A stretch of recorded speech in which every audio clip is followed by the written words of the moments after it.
Hey guys, welcome back. So today I'm just going to show you guys how I DIY this cut together romper from an old dress. So I was ready to let this dress go, but I just love the two-toneness of it, the two shade of gray, and I just decided to make it into a cut together romper. Part of the reason is because of the joining at the middle, the two-tone.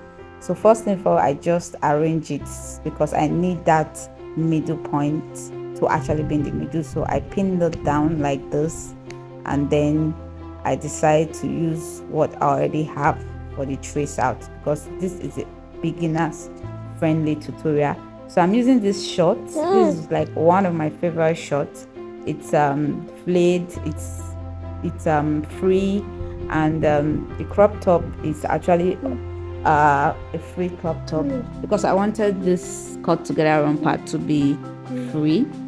I want it to be, breezy, summery. So that's what I'm using.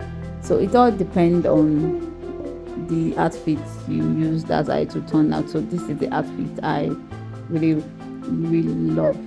So that's what I used to trace out. So next thing, I'm just going to add sewing allowance because I want this to be as big as I can.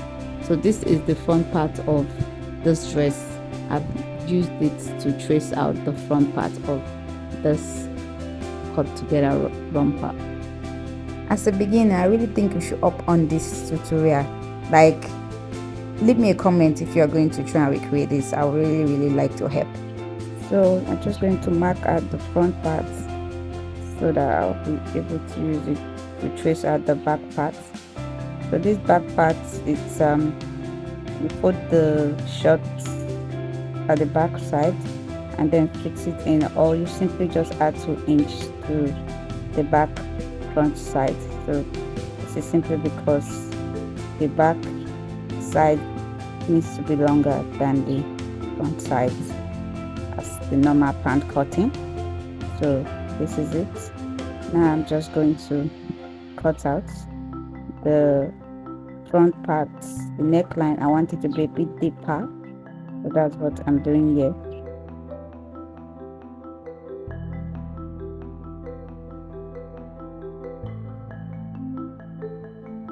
Next is to sew the middle points together, both the front and the back part.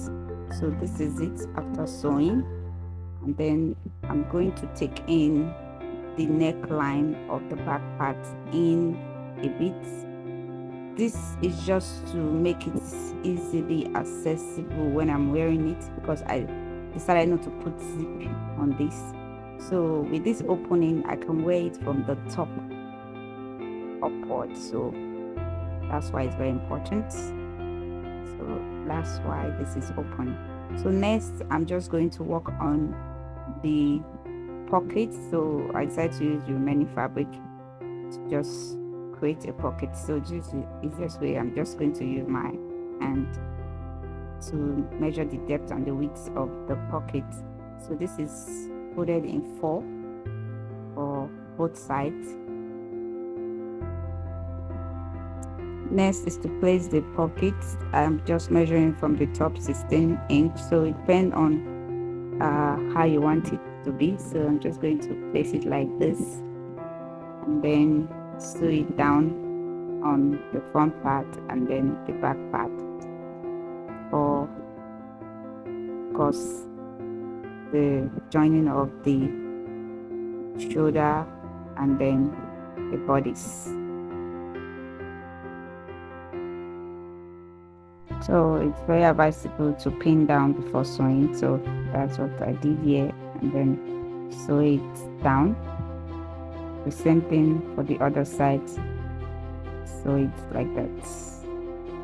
So this is it. So right away, I'm just going to join the crunch area. There's this leg part.